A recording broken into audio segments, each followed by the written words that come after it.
Hey, what's up everyone? Jeff Kinder here, and we are back with another video. And here we are, post-surgery, shoulder replacement surgery. So what would Jeff Kinder do? He would be bored out of his mind because I cannot do anything. I can't lift anything. I can't grab anything. I can move my hand. That's about it, and type. But yeah, pretty much all arcade game related work has stopped. Although I did, you know what I did? I got a bezel, a cardboard bezel from Joey Cuda, and it was for my centipede cabinet, and I did assemble that. I struggled, but I did assemble it and put it together and put it in my centipede cabinet. So I did do something arcade related, which is pretty good. But yeah, it's been pretty boring not being able to do anything. But I don't know. I figured maybe we could just do a quick little video. I'll show you the mess that I have in my basement over there, and maybe we could play a quick game or something like that. All right, let me set up the other camera and I'll show you around. All right, so we're still in the back room here. Here's some things I'm working on here. This is the pit that I picked up a couple weeks ago before my surgery. I took the control panel off. I took the joystick off so I can clean it because it was corroded. The pit used, or at least this one, had a Monroe stick 4-way red ball. So that's what was on there. So I took that apart to clean it. The control panel is pretty clean, but it still has some, you can see there's some dirt underneath, the buttons. So I'm going to take all the buttons off and give it a really good cleaning and then put it all back together. This is the control panel for the Time Pilot that I was working on. Now this one, this is that early control panel with the metal plate over that has the instructions on it. This is the one, if I turn this around here, you can see it's just got that hole there. I think that was for, there was a specific game that they used, I guess, this control panel in before Time Pilot. And then maybe they had these panels laying around when they put Time Pilot together, and then so that's what they used. They used to have this metal panel with the instructions on it. So anyway, the Time Pilot that I'm working on, I restored it. This control panel is pretty unique with that panel, so I don't really want to strip this down and put a new overlay on it. I would rather trade this with someone who wants this. Who doesn't mind a little, some, I mean, there's a lot of dirt on it, but, there's some rust on it and stuff you could see. Somebody might want this just because of its rarity, and I would take their panel and then, put a new overlay on it and stuff, that would more match the restored cabinet that I've been working on. So anyway, that's the Time Pilot there. So what else do we got here? I got a couple of coin doors. This is the coin door pieces for the food fight that I'm working on. I think, yeah, that's the coin door bracket and the top bracket, and this is the bracket that goes with the pit. This was the top bracket that came with food fight. This is not correct, so I'm in the process of looking for a new top bracket for food fight. That's definitely the bottom bracket. That's the coin door from Food Fight. Like I said, there's the rest of the pieces. I got to send those all off to the powder coater. So what else am I working on here? So yeah, the basement is a mess right now, as you can tell. I have games all blocking the aisle here. Pac-Man, Super Pac-Man. There's Major Havoc is still out from that video that I did a few weeks ago. I haven't put that back in because I still have another problem with that Major Havoc. We fixed the problem with the character, the character was moving too slow, but I still have a problem. I think it's with my wiring. My player 1 and player 2 buttons don't work right. For some reason, when I hit player 1 start, it doesn't start, but when I hit the fire button, it starts. Now I know that's the functionality on a dedicated Major Havoc, because the dedicated Major Havoc doesn't have start buttons. You just hit, the fire button, which is, starts player 1. So I'm not quite sure what's going on with that, but I have to dig into that, take apart the control, look at the control panel wiring, look at the schematics, and figure that out. So yeah, here's the Vanguard that I finished up. That's still sitting down here. I haven't done anything with that. I have to find a home for that yet. It's just kind of sitting in the middle of the aisle here, which is why Super Pack and Junior Pack are why Super Pack and Junior Pack are just kind of sitting in the middle of nowhere here. What else we got going on here? So the other side, I shoved Mikey and Circus Charlie out of the way down that aisle. So this is while I was working on Vanguard. What else? Oh, the hole over the bag. Look at that. This is from probably a year ago, over a year ago. I finally found a piece of metal to go over this hole, to cover the hole. This hole is there on purpose because the orientation of the monitor on these cabinets, if you put a normal back door on, you will neck the tube. So they did this cutout, and then they have a little piece of metal that goes over it. So always keep that in mind with these games. If you have one, don't just try to stick a normal back door on it because you'll you'll neck the monitor. Speaking of monitors, what do we got down here? This is the Food Fight monitor that I've been working on. This is a disco monitor. It was working, but it just, it was all original caps. So I did a cap kit and put all the new caps in, put the B plus filter cap, turned it on, and the brightness was way too bright. I checked the B plus setting, that was fine. And there's two brightness adjustments on it. One's on the chassis and one's on the neck board. And if you try to adjust any of them, if I just start to adjust it down, something starts cranking the brightness back up. So I don't know what it is. So I actually sent the chassis out to Paul Jure. I think that's how you say his last name. He fixes a lot of chassis. He's got a channel on YouTube. So he's going to look at that. Hopefully he can fix that for me, because that will go in the Food Fight that I'm working on. And I don't know, that's really about it. It's just a big mess down here. Here's my laserdisc games: Dragon's Lair, Space Ace, and Thayer's Quest. And you know what we could do? We could play, I have Sean Wood's board in here. And it can play Dragon's Lair, Dragon's Lair 2, Space Ace, and Cliffhanger. Maybe I suck at Cliffhanger, but it's kind of a unique game. Maybe I'll play a little Cliffhanger. So let me just get the tripod out and set the camera up, and we can film a little of Cliffhanger. All right, so I got the camera set up on the tripod here. So yeah, Cliffhanger. I have it playing in my Dragon's Lair cabinet. I have Sean Wood's Arthur board in here, which plays Dragon's Lair, Dragon's Lair 2, Space Ace, and Cliffhanger. Now, Cliffhanger was an interesting game.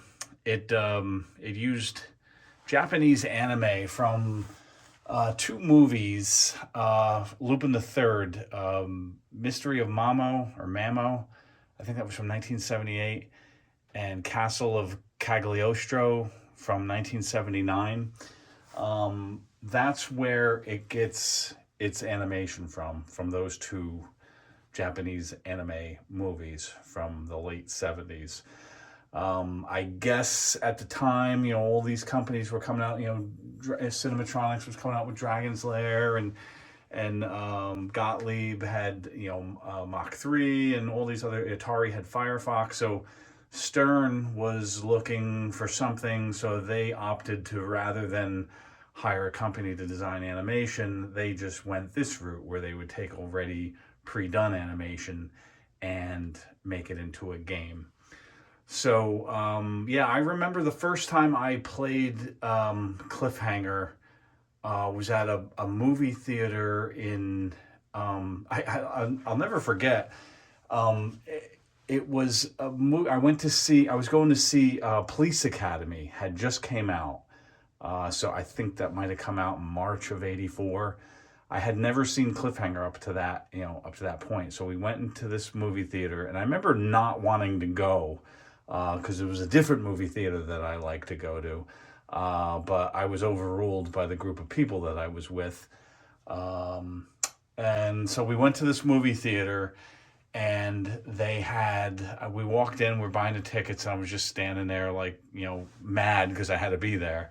And I looked over and there was like 3 arcade games, and one of them was Cliffhanger, and I had read about it.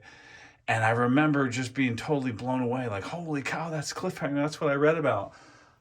So I played it, and I was, really bad at it. But and then I went to see the movie, and then a few weeks later, I went to the normal movie theater that I would go to usually every weekend. Me and my friend Jim Ramundo, we would go to the RKO Tenplex on Route 4 in Paramus. That was big at the time in 1984 for a place to have 10 movie theaters. But not only did they have 10 movie theaters, but they had an arcade in this movie theater that was huge. They had about 40 games in this arcade, which for a movie theater, that's enormous to have an arcade with that many games in it. But they had Dragon's Lair, they had Space Ace, and then they had Cliffhanger, and they had Gold to Go, which was a really rare one. That's what they converted some Cliffhangers into. They had a conversion kit for Gold to Go that would go in a Cliffhanger cabinet. But they had all 4 of those Laserdisc games there. So that was really the only place in my life that I had ever seen. I had ever seen Gold to Go was only at that place, but those 2 movie theaters were the only place that I ever saw Cliffhanger. But it was a really, really great game. So let me fire it up here, see if this starts. It's kind of funny because the controls in Cliffhanger were joystick up, down, left, right, and you had 2 buttons. You had hands and feet. I realized early on that if you hit the hands and the feet button at the same time, it would register as a correct move, whether it was supposed to be hands or supposed to be feet. If you hit them both together at the same time, it would it would be a correct move. So I remember figuring that out back playing the game back in '84 when I was playing it. So I think what Sean did, when he made his version of Cliffhanger on the Arthur board, I think he took advantage of that because there's obviously only one button on Dragon's Lair, and that's a sword button. So I think his code, when you hit sword, it's just using it, pretending that it's actually hitting both buttons. I don't know. Maybe that's what he did. But I do know that the original game did use that. I don't know if that was a bug or whatever it was, but it was kind of helpful because some of the moves were hard to figure out. Of course, the machine isn't starting now. Whenever you want something to work, it never does. Let's give it one more shot. It's just booting up here. Let's see.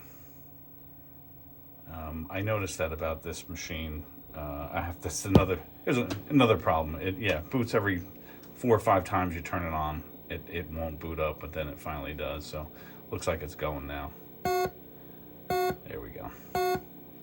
The infamous Cliffhanger sound. Cliffhanger, a game that keeps you on the edge of your toes. By controlling the joystick and the action buttons, you determine the fate of Cliff, a lovable outcast in his quest to rescue one beautiful, breathtaking lady. But one mistake, and you've blown it. Will Count Draco strike the first blow? Will the princess be forced to marry someone she can't stand? Will Cliff get stuck in a trap door for the rest of his life? Or will our inventive international hero leap to the rescue, only to be caught hanging around again? Whether Cliff continues his fight to give hope to the helpless is in your hands. Good luck. All right, and that's the attract mode. So let me move this over to here because oops, what's that in the way there? Because if we get it over on this side, I'll be able to play a little bit easier. So All right, so let's see. Cliffhanger. The game. Start it off.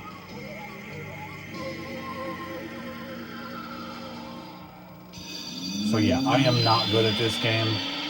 I can sometimes, I can usually make it to the ninja scene, but then after the ninjas, I fall apart. Or I shouldn't say after the ninjas. During the ninjas, I fall apart.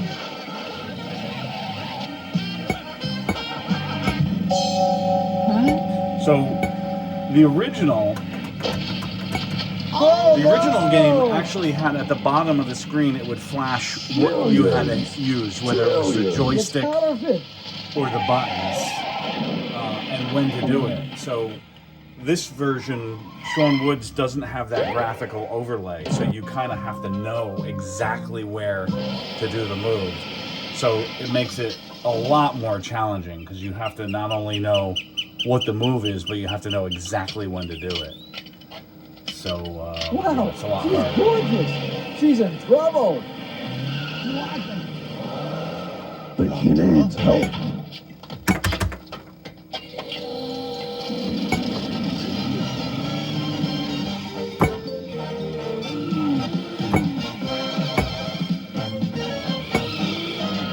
Oh no! And I don't have a, obviously a camera on the control panel to show you what moves I'm making, but anytime you hear that beep, that's, obviously I'm making a move there. That's where it accepts my moves. Now he tells me I don't think they like us. Terrible overdubbing too, by the way.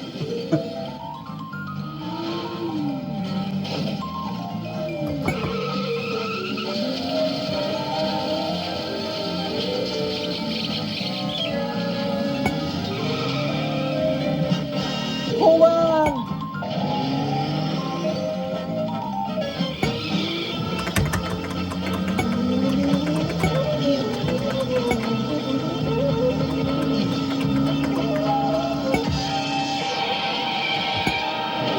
It's funny, the concept, save the princess, like, where have we heard that before?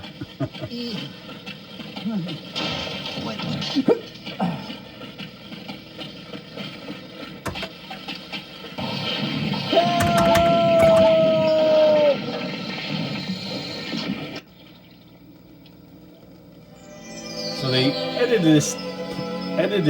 this together pretty poorly. It jumps around. Some, just the flow, the continuity of it doesn't make sense. Watch, you'll see.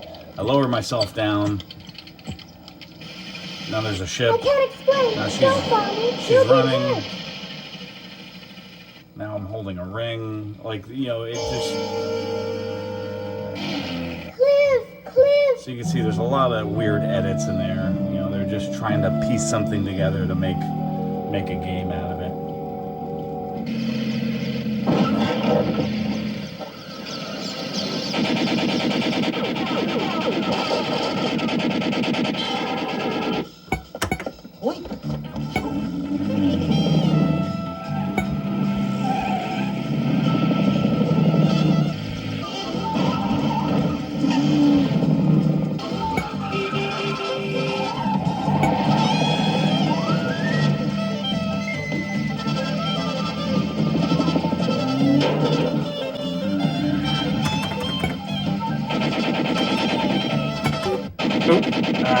Damn.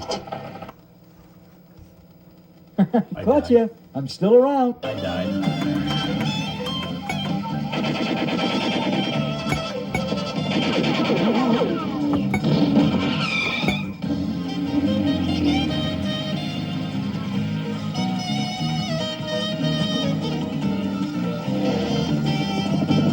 To the right.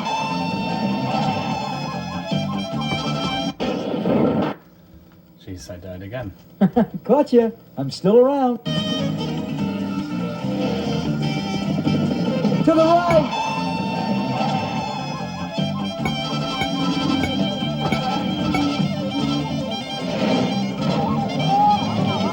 A lot of moves. A lot of moves in that one section right there. Hey,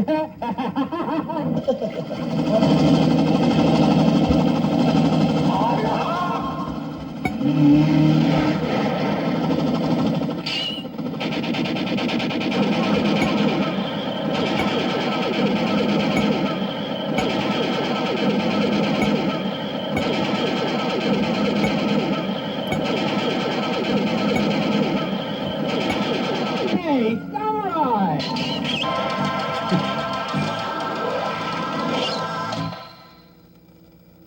Once again, I cut a worthless object.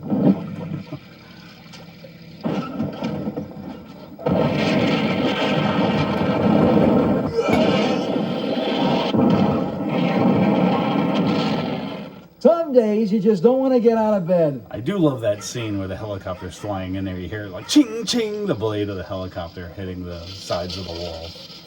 So anyway, this is the ninja scene. This is as far as I can get. I'm gonna die here pretty quickly. I don't know all the moves. So I used to be able to get to the end when I was, 13 You're years outside old. the door. But we'll see how far I can get. Hold on.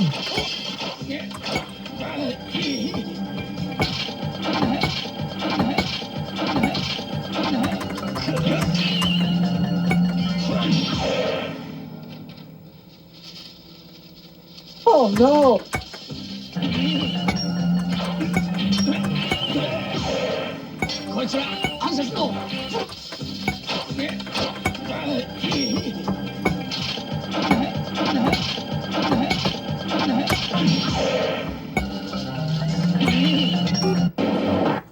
Yeah, it's Caught you. I'm still around. getting to the end of my. I just don't know what the moves are. Caught you. I'm still around. Alright, so that's it.